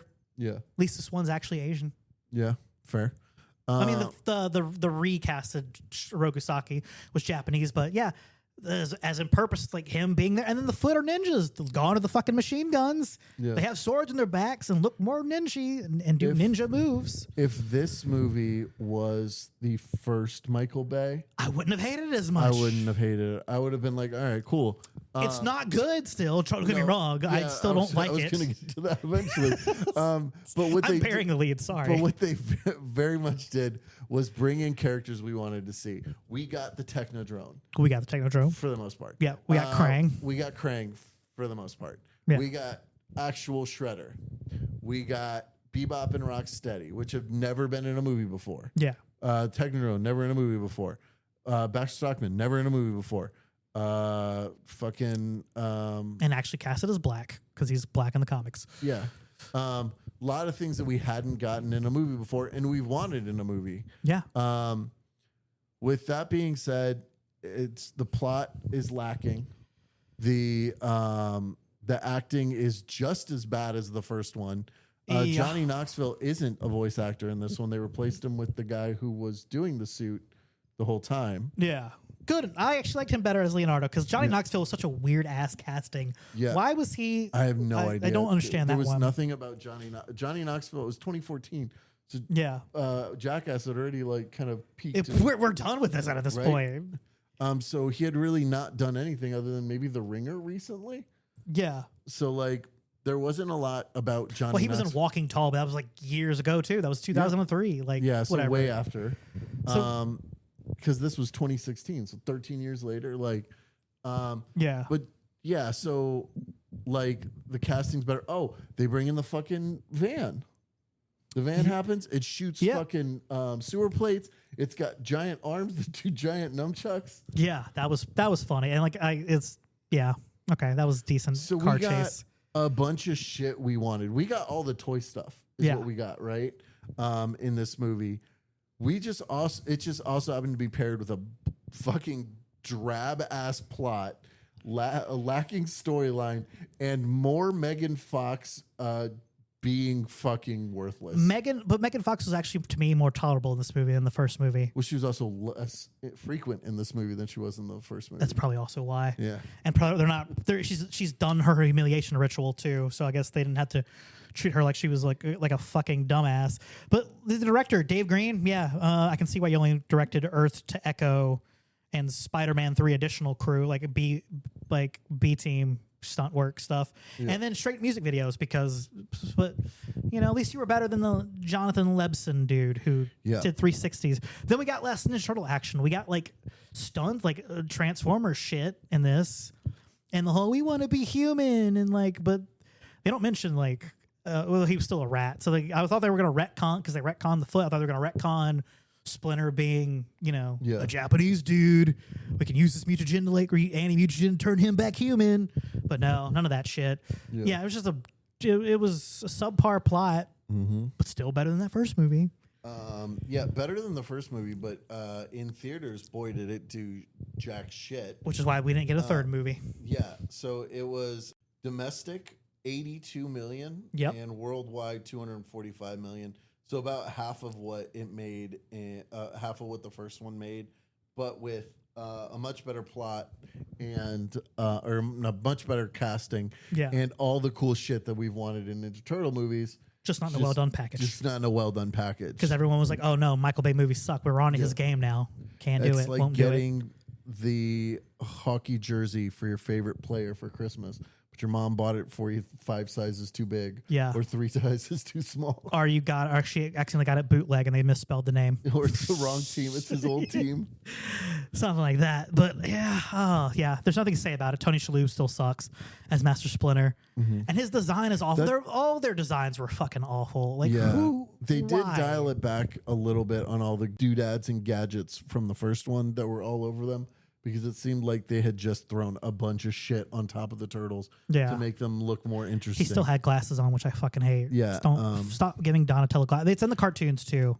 Yeah. I hate it. Fucking hate it. I will. Oh, they do it in like the newer cartoons, right? Like in Mutant Mayhem did it. Yeah, I hated that but too. But they're much younger turtles and much more. I still fucking hate it. Childish. I don't know. I still fucking hate. No, I don't like glasses on Donatello. I don't. No, never. I don't mind I don't mind the goggles, the goggles thing. Fine, he can have that as an accessory. Just don't fucking put regular glasses. What are your thoughts on the do-rag mask for Raphael? It's a holdover from Next Mutation because it's not really Leonardo kind of had one like that. I don't hate it, but like I fucking hate it. I would rather I'd rather him have the traditional mask with just like his mask being like more tattered and like just like feel that to feel a little bit more wrath. I think one of the cartoons did it where his like mask was like shredded a little bit on the side, the edges. Rise, it was like real almost spiky looking. Yeah, I like that. That's cool. I don't mind that. I don't like glasses on Donatello. I'll keep harping on that till the cows come home. But fighting in. Let us know in the comments on Spotify. Do you like glasses on Donatello? Speaking of that, though, Mutant Mayhem. was actually a really good movie. I love Mutant Mayhem. I love the casting vocally, like the voice acting, all the celebrities they picked for it. Yeah. I love the story behind it. I like that. Yeah. I like the animation style. It is the best modern soundtrack selection too. The music for it's phenomenal. So good. I never thought I would see a fight scene Ninja Turtles set to No Diggity, but I like it and it works. Oh, so good. I thought I was going to be honest. I was ready to hate it. I was so ready to hate it because Seth Green was involved. To watch it, and when I first saw the animation style, I was like, "This is weird." Yeah, I don't know if I'm going to like this. Because I was my like, son wanted to see it. It's bootleg into the Spider-Verse, kind of like it's almost in that janky style. Yeah. To me. And but like it has its own like gritty dirtiness behind the animation in a fun, exciting new way to look at the turtles. Love that the April's black. She's black originally in the comics, right? No. That's a misconception because of the perm. She was always white, but some people thought like Kevin Eastman did date a black lady. Oh, speaking of which, random tidbit: Paige Turco and Kevin Eastman were married at one point. Oh shit! Yeah. Well, shooting. Yeah, they met on Secret of the Ooze and like they were married for a little bit, and you know he was a great guy. Yeah. So yeah, that's a fun little fact. Eventually, like Comics April was based off one of his other wives, Julie Strain. So, okay. She's a B movie actress. Don't go if you're under the age of 18. Don't go looking for her stuff. Fair, because it's more of adult oriented. Just saying, not adult film like pornographically, but it's more of those like we're gonna be in like really skimpy bathing suits. Gotcha. Type of B movie. It's the shit you don't want on when mom walks in your room. But yeah, people were upset that April was black, which I didn't care for. But she's black and not only black, but she's fat. We don't like that. Yeah, they want to sexualize cartoon characters. Yeah, fucking weird. And apparently that's not sexy enough for them. God damn it, put the heels back on the M&M. Yeah, because I am not horny enough for this candy. God, dog. John Cena was a surprise. I didn't realize he was Rocksteady. He was Rocksteady, which is kind of cool because he was also the villain in Rise. He was one of the villains in Rise. Yeah. Who else? Ice Cube, Superfly. All right, which I feel is a weird choice because like Baxter Stockman turns into a fly in the cartoon. Why didn't you just go with him? Yeah. I don't know. I mean, I guess it's cool to have not Vanilla Ice, Ice Cube. So that was a fun one. Yeah. There's a few other like relatively. I like the dynamic between the kids, the turtles, the actors. Brothers. Yeah. It feels like teenage brothers. Apparently, like some of their stuff, they actually let the kids just riff in the booth, and they just animated to like fit it. Whatever they were doing. Well, and they actually use teenagers. Yeah. So like that's what kind of does it, and I think a lot of people the biggest problem is like Michael Bay movies. Those dudes are all 30 that are voicing the turtles. Yeah. Fucking Johnny Knoxville was probably like 41 when he voiced Leonardo. Like you don't have that teenage voice coming out of him. You have a grown ass man either trying to do a teenager or not even doing a teenager at all, and it's like the movies we were just talking about, like out of the shadows and such. They sound like 30-year-old dudes the whole time, and you're like, why are you calling it Teenage Mutant Ninja Turtles? Why don't you just call it Ninja Turtles? We get the mutant. I like the kids. I like their dynamic. They actually feel like kids because they use a lot of their own slang and stuff. Mm-hmm. I don't mind Jackie Chan as Master Splinter. I think it's a fun choice. It's a fun choice. It'd have been a lot cooler if he was like, I don't know, like if it was like a CGI movie and he did like the fight scenes for Master Splinter. I know he's old now. He still does fights, not the big parkour stuff. That'd have been cool in a perfect world. Yeah.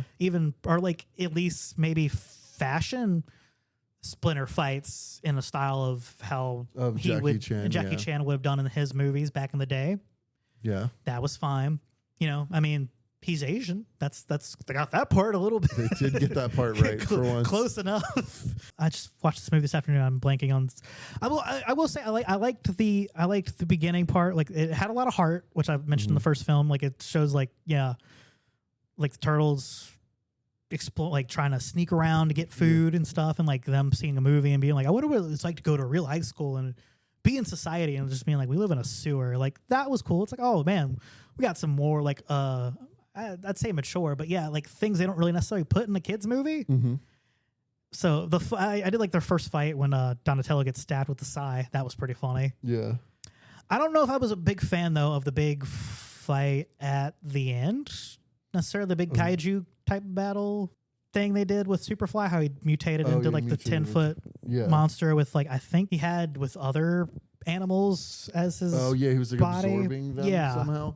Because he spat out a horse. I remember that this afternoon as I was watching it. I think it's kind of like the go-to way to end it, right? You have to have the Megazord fight, like to end the kids movie. I guess for a kids movie, yeah, but not Ninja Turtles. But it felt like a Megazord fight ending because it just the last fight has to get bigger, and like I mean the Michael Bay ones, they were giant CGI fights on a giant CGI like rooftop, plane, or plane, or whatever, and I think you always have to make it the biggest fight, and I think that's the one thing that like lacks about the original two is that the final fight ends in such a very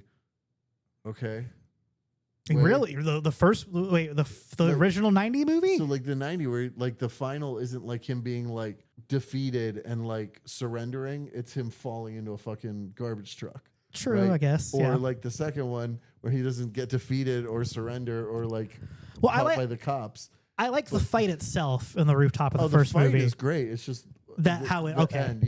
Like the finish is lacking. It's not a finishing maneuver. It's it's a count out.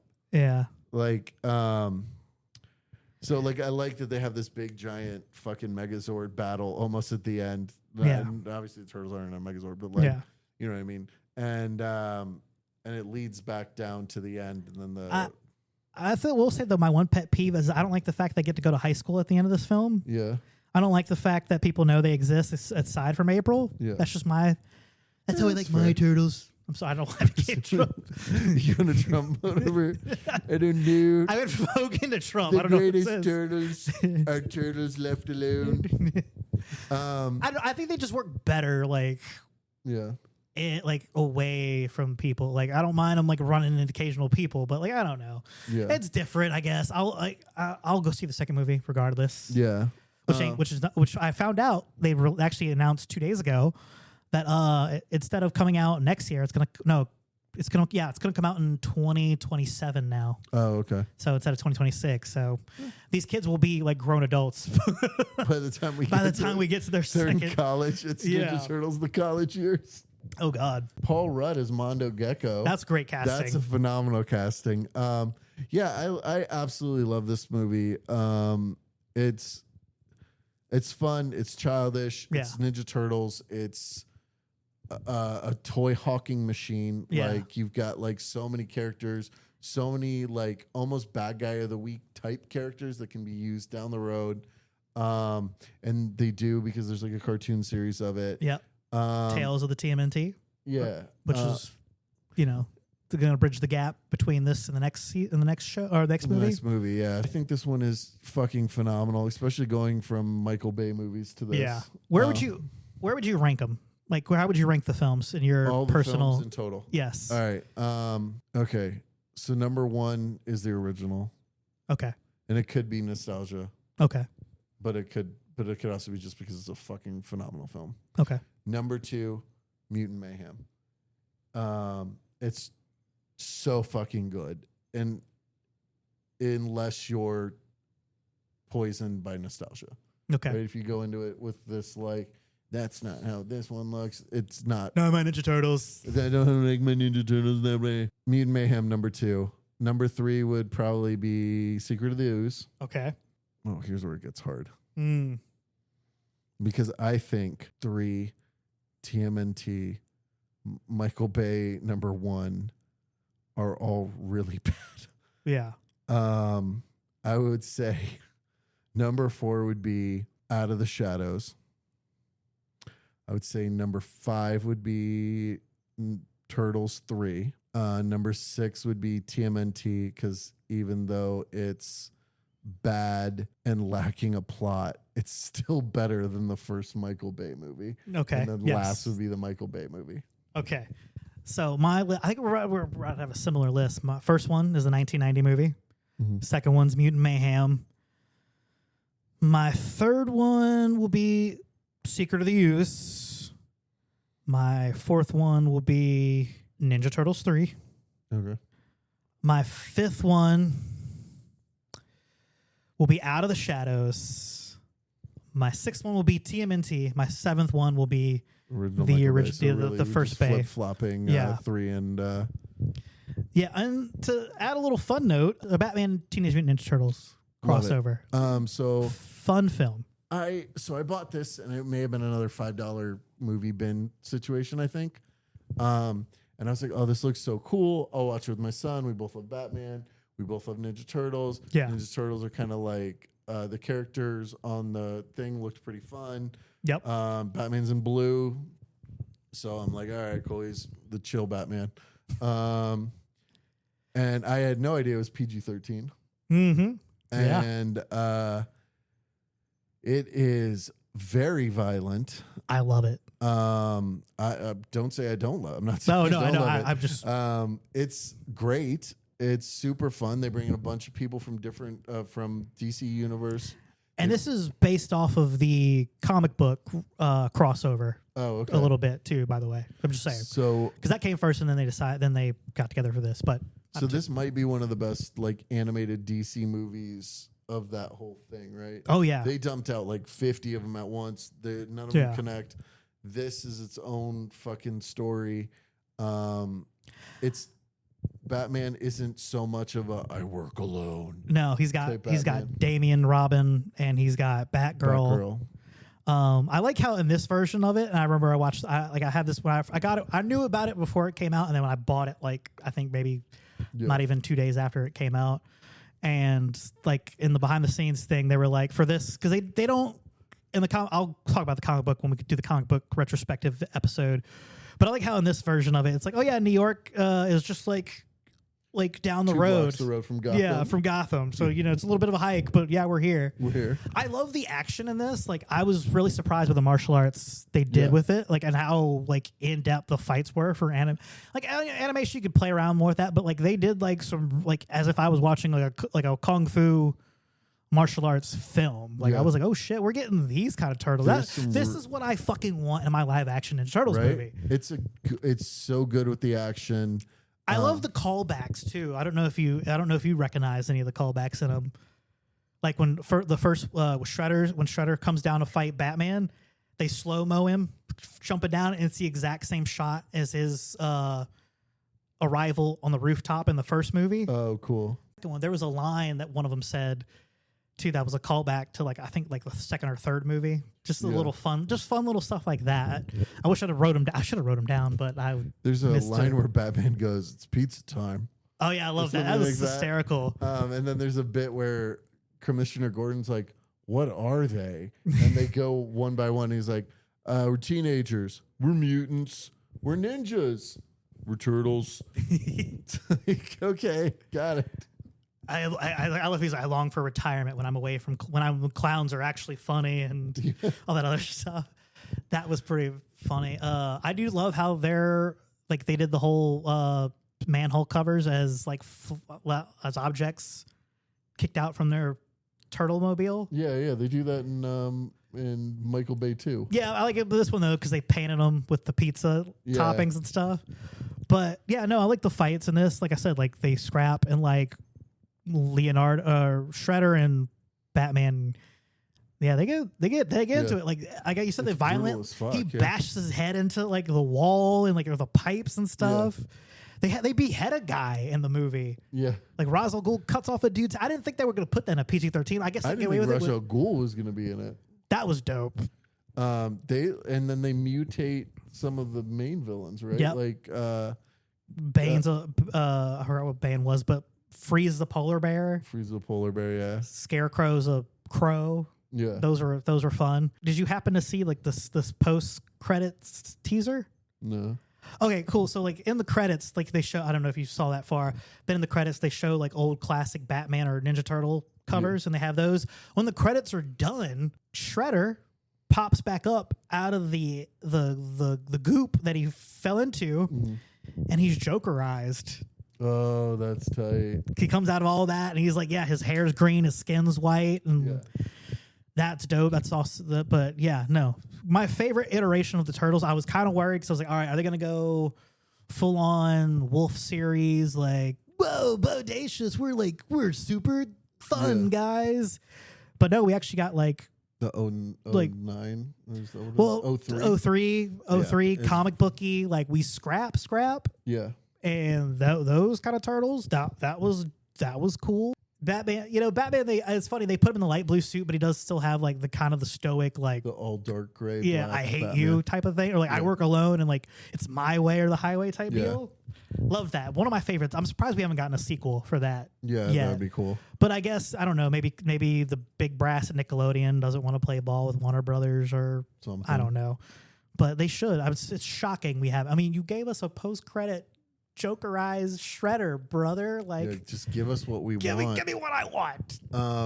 They made like TV movies for a final movie for Rise of the Teenage Mutant Ninja Turtles. I haven't watched that.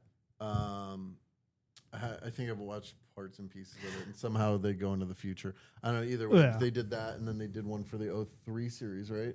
Turtles Forever. Turtles Forever with the crossover of all the other turtles. Yep. That one's super fun in its own way. I will say my dream movie is like them dealing with like kind of pulling from the IDW series where like they're reincarnated. I would really like to see Hamato Yoshi before like they get beheaded and then turn into like rats and turtles. Yeah, that'd be cool to play off of that because like that makes more for me. Like I know like the first one was supposed to be a parody of Daredevil at the time and like the New Mutants. But like, I feel that's a lot better than I mimicked my teacher's movements from my cage. Yeah, or being like I was once human, but now I'm mutated from a rat. I read a book. I like this. I like the whole reincarnated, but like not really brother, or kind of because like the Utroms are involved in it in some way. But like that'd be fun. And actual like, I want like the fight styles from Batman Ninja Turtles in a live action movie. Yeah. You kind of got that in the Bay films, but everything moved too fast and too animated, too like super. 20 you can't see. You can't see shit. If so you like, don't have epilepsy, you got it after you watch that shit. Like, not even, I feel like you have to watch that movie on like slow mo in the fight scenes to be able to see like all the movement. Because I was like, why did you like animate this so fast? And why are we turning the camera? But like, anyway, I want that type of thing. Yeah, I want like that. I don't know if we're ever gonna get. Well, I don't know because they're in development for The Last Ronin. Okay, yeah, and that's supposed to be live action. It's supposed to be live action, and it's live action. It's CGI. The big producer on it is a guy who's like mainly done like was the horror director of like for Warner Brothers for like their horror films or something. But he does more horror based stuff. So I mean, the story gets pretty dark in the comics, and like the main villain in that series is kind of Eric Draven, but like I'm really evil and less heroic type of it just looks. Yeah. Like that'll be cool. And like a lot of people want the original suits to be in this movie. Yeah. But I feel if they do that, it's gonna give away who the Last Ronin is because like they're so distinct. Yeah. I hope we get it because like they said it's gonna be rated R, and like I would like to have a dark, gritty comic book style Ninja Turtle, like how Mirage wasn't always super dark. Like they have the fun stuff like we'll go to space and like fight off Triceratops alien species. Yeah. So like, but like, yeah, like that, like so they behead Shredder and other stuff like that. They deal with like we're in a cycle of violence. We're almost a gang essentially. Like I would like to see that. I don't know. That'd be kind of cool. What are your thoughts? If you want to see, I don't know if you've read The Last Ronin. My son's read Last Ronin. I kind of have like a secondhand information on it. But like. He got halfway through the graphic novel and he's like, I already know who Ronin is. And I was like, for real? And he's like, yeah, it's, I don't want to ruin it for anybody. So earmuffs if you. It's a great story. Earmuffs if you don't want to hear it. I'll put the time code in. We can come back in. There you go. He goes, it's Mikey. And I go, well, it could be any of them, dude. How do you know it's Mikey? I already knew it was Mikey because my buddy had read it previously. Yeah. And he goes, it's Mikey. It makes the most sense. I was like, all right. Okay. Fuck. Yeah. I like that as thematically. Like, yeah, it made a lot of sense. Yeah. And because it's the least expected. Yeah. Because any of the others just make more sense. Raphael would be too damn obvious. Spoiler Way alert. too obvious. But we're not going to go down the line because I don't want to spoil it because we're on spoilery. With that being said, the is it 07? CGI one or the CGI Bay one? TMNT. Okay. So Yes. TMNT had been planned for a sequel as well. Yeah, And because they teased Shredder at the end of that first movie. So the they had a poster already for it. And the poster oh yeah, I remember this. is it's Shredder in the background. It's like his mask. It's almost like the Darth Vader helmet type situation. And it's Mikey on his knees holding the other bandanas. Yeah. Like having like a breakdown. Yeah, well, yeah, because I think there were baby turtles too in another version. Yeah. Something like that. I think, but I feel like I've seen the similar thing where you're talking about. That would have been cool, maybe. Possibly. Probably not. Probably not. The 07 was that bad. I know. I was trying to be. I wanted to give optimism just a little bit for a second. A little bit of hope. There was another weird. Speaking of unplanned, planned sequels or stuff that wouldn't come to be. Real quick, Ninja Turtles 4 was supposed to be. There was going to be a fifth turtle named Kirby from another dimension. Yeah. And they would have mutations where Raphael would become like a raptor turtle. Mm-hmm. Michelangelo would be invisible. Leonardo, I forgot what Michelangelo could make himself look like humans. Oh, okay. Leonardo can do invisibility, I think, and Donatello just goes blind and has super enhanced goggles that help him. So he's Daredevil. Yeah. So I think they said that that storyline, in a sense, went to the 9th season or the last season of Ninja Turtles, where they all turned into these Raptorzoid fucking turtles. Yeah. And Kirby never came to existence. No, ever. Well, we did get a Venus. We did get Venus. That's not in a TV show. In the TV show. And the comics later on, but not really. Yeah, legally, kind of, but legally, not really, but yes, but legally distinct Venus. But yeah, I mean, there's been some fucking cool turtles. Do you have a fantasy turtles movie you'd like to see, or do you just? I feel like I may have half pitched this to you, but the premise of it is that the turtles get dipped in the mutagen when they're babies. Splinter is never involved. It's just the 4 turtles, somebody knocks the mutagen into the thing, and this guy sees the 4 turtles on the side of the road, and he picks them up, and he brings them to his shop, and he washes them off, and he's got a little bodega or whatever, and 4 different families adopt or buy the other turtles and bring them to their homes. So Raph stays in New York. Leo, I think, goes to Texas. Mikey goes to California, and Donnie goes to NASA or something. Like he's in Florida for the NASA part of things. Okay, and that's where they get their personalities from. So Raph's in a tiny apartment where people are screaming with their New York accent, but they're slowly growing up and becoming turtles in these different worlds. Mikey's a fucking surfer with his surfer buddies and surfer family. Leo is a Texan. He works on a ranch for some reason just to change things up. And Donnie is working with NASA and getting all that information. But they start having these flashbacks or daydreams or something that's almost giving them these migraines, and they have these visions that show them New York, and it shows them Splinter and or Shredder, and it's almost like they're living in a multi-dimensional world where something else happened or something else was supposed to happen, and it drives them all to New York to take on the Shredder. I don't know where it goes from there, but it's essentially they all have these different lives, and that's why Mikey has the cowabunga dude voice, and why Raph has the New York accent, and Donnie and Leo have normal voices. I mean, Texas just sounded fun to throw Leo on a ranch. It wouldn't be. He's chucking hay barrels because he's so fucking strong, right? I wouldn't hate it as much as TMNT or Bay Teenage Mutant Ninja And they Turtles. all have like their own unique fighting styles because of where they grow up. That'd be So it's like Tai Chi for Mikey and street fighting for Raph and like some type of bar fighting for fucking Leo. And Donnie is just this tech wizard who just uses fucking cool like Batman type gadgets. So there's like no ninjutsu, no fucking karate. It's just like the four turtles find some reason to end up. But say they merge into Voltron. Merge into Voltron, and then they fight a Megazord at the end. Yeah, I don't know. That's like I want a Ninja Turtle story that's so far out of the fucking reach of the same thing, because like we talk about these stories and then we go, but like he was a rat that like learned jujitsu through DDP yoga or something. Why? Like, you know, and see, that's why I like the reincarnation gimmick from IDW. It's a different storyline. It's unique.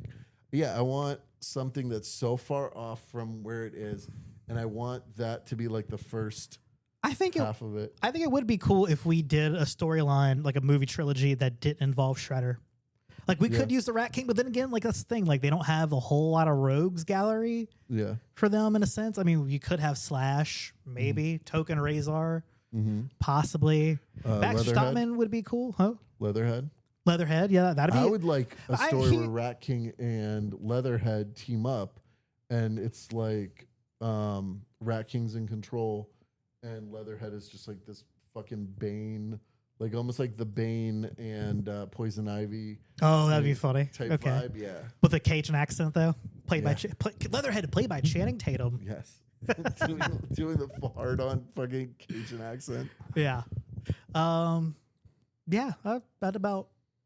That about covers it. I think we've covered all the bases. Yeah, we've hit every one of the movies. You love the Michael Bay ones, and you want him to make a third one. I think that's all we learned today.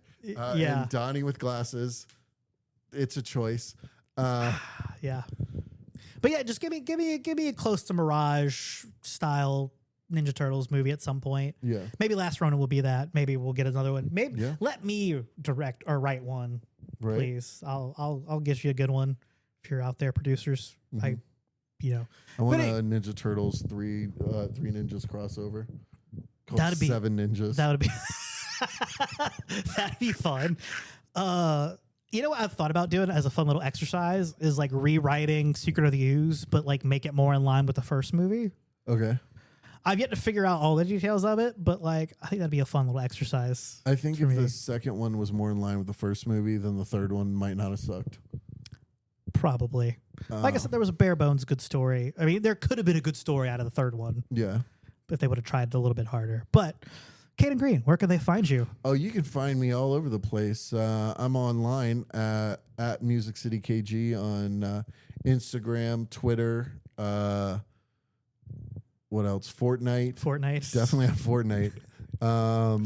It's my favorite one you do every time. It's the best, the greatest one. It's the best. My beard oil company just dropped 4 new scents. We've got a pumpkin spice beard oil that's out, and then a Monster Cereals inspired 3-pack set that's all coffee based beard oils. So you should go to la-barba.com and pick those up before they're gone. Other than that, every Wednesday and Sunday, or almost every Wednesday and Sunday, I'm a ripping and a tearing on Whatnot at Trading Card Twins. Awesome. Yeah. You can find the show, Vegas World Pod, on Instagram, Blue Sky, Twitter. Yes, Twitter. You can go to the YouTube channel. I'm going to be releasing a video pretty soon on Drive 97, not the Ryan Gosling one. I love making that distinction every time. You need to. I'm going to do an Orphan Black one very soon. So go subscribe there. Follow me there. Follow me at the JC Vega on all the social media platforms. Go to ProWrestlingTees.com. Get yourself a Vegas World t-shirt. Get yourself a JC Vega t-shirt. One says Punk Rock. The other says Rainbow Dash. Good night. Party on.